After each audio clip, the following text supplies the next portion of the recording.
అండి. అందరికీ నమస్కారం. Welcome back to my channel. మన హోటల్‌లో మైసూర్ బోండం తింటా ఉంటాం కదా! కానీ వాటిని మైదా పిండితో చేస్తారు. ఆ విషయం మనందరికీ తెలిసిందే. కానీ ఇప్పుడు నేను ఇంట్లోనే హోటల్‌లో ఉండే టేస్ట్ తోటి గోధుమ పిండితో మైసూర్ బోండా వేస్తాను. పిల్లలైనా, పెద్దలైనా ఎవ్వరైనా చాలా ఇష్టంగా తింటారు. ప్రాసెస్ కూడా చాలా ఈజీగా ఉంటుందండి. మరి లేట్ చేయకుండా వీడియోలోకి వెళ్ళిపోదాం.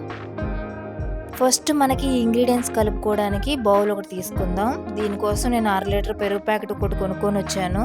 ఈ ప్యాకెట్ నాకు ఆఫర్‌లో వచ్చింది. అది కూడా రూ. 19కే.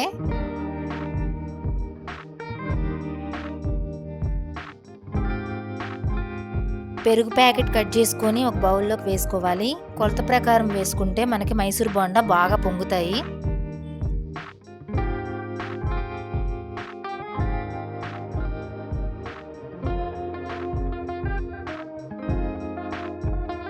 ఇప్పుడు వేరే బౌల్‌లోకి పెరుగు వేసుకొని, అర స్పూన్ ఉప్పు, ఒక స్పూన్ పంచదార వేసుకొని, ఇవి పెరుగులో బాగా మిక్స్ అయ్యేలాగా కలుపుకోవాలి.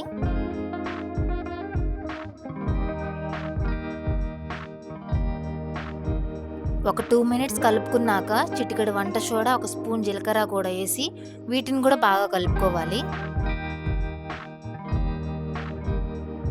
కనీసం 2, 3 నిమిషాలైనా కలుపుకుంటే మనకి మైసూర్ బోండా పొంగి మెత్తగా వస్తాయి. పెరుగు ఏ కప్‌తో వేసుకుంటున్నానో అదే కప్పుతో 2 కప్పులు గోధుమ పిండి వేసుకుంటున్నాను. దీనిని కూడా బాగా కలుపుకుందాం. పెరుగు సరిపోకపోతే కొంచెం వాటర్‌ని యాడ్ చేసుకుంటూ కలుపుకోవాలి.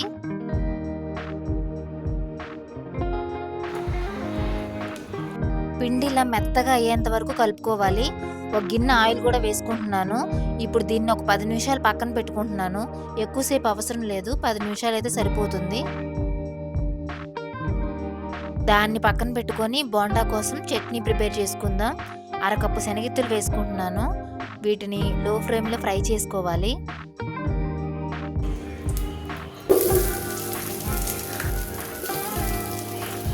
ఫ్రై చేసుకున్న శనగిత్తలు పక్కన పెట్టుకొని అదే కళాయిలో ఒక స్పూన్ ఆయిల్ వేసుకొని అరకప్పు మీడియంగా కట్ చేసుకున్న ఉల్లిగడ్డలు, 7-8 పచ్చిమిర్చి వేసుకొని ఫ్రై చేసుకోవాలి. అవి కొంచెం ఫ్రై అయ్యాక అరకప్పు కరివేపాకు వేసుకోవాలి. ఇందులో ఫ్రై చేసుకుంటే ఎవరు కరివేపాకు పక్కన పెట్టేయకుండా తినేస్తారు.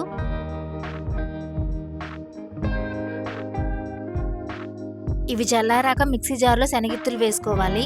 అలాగే 2 స్పూన్ల వేయించిన శనగపప్పు, ఫ్రై చేసుకున్న ఆనియన్స్, అర స్పూన్ సాల్టు, చిన్న నిమ్మకాయ సైజ్ అంత చింతపండు, 4, 5 వెల్లిపాయలు కూడా వేసుకొని వీటిని మెత్తగా గ్రైండ్ చేసుకోవాలి. చట్నీ ఎంత మెత్తగా ఉంటే మనకి టేస్ట్ అయితే అంత బాగుంటుందండి. దీన్ని వేరే బౌల్‌లోకి ట్రాన్స్‌ఫర్ చేసుకుందాం. చట్నీ కోసం పోపు పెట్టుకుందాం. అదే కడాయిలో ఒక స్పూన్ ఆయిలు, ఎండుమిర్చి, పోపు దినుసులు, అలాగే కరివేపాకు కూడా వేసుకొని చట్నీలోకి వేసుకోవాలి.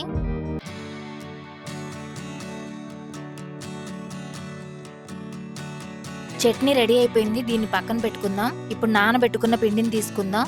పిండి బాగా నానిపోయింది. చూసారుగా ఎంత మెత్తగా అయిందో.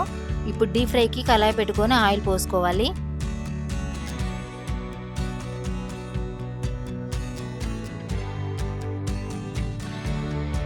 ఆయిల్ హీట్ అయ్యాక కొంచెం పిండిని వేసుకోవాలి. మనకి ఏ సైజు కావాలంటే ఆ సైజులో వేసుకోవచ్చు. గోల్డెన్ కలర్ వచ్చేంత వరకు ఉంచుకొని అప్పుడు తీసుకోవాలి.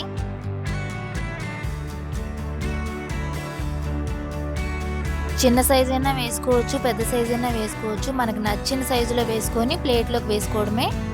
వేడిగా చట్నీతో సర్వ్ చేసుకుంటే చాలా రుచిగా ఉంటాయి. మీడియం హీట్లో ఫ్రై చేసుకుంటే లోపల పిండి కూడా బాగా ఉడుకుతుంది. లేకపోతే లోపల పిండి సరిగా ఉడకదు. లోపల మెత్తగా పైన క్రిస్పీగా ఉండే గోధుమ పిండి మైసూర్ బోండా ఇంట్లోనే ఈజీగా తయారు చేసుకోవచ్చు.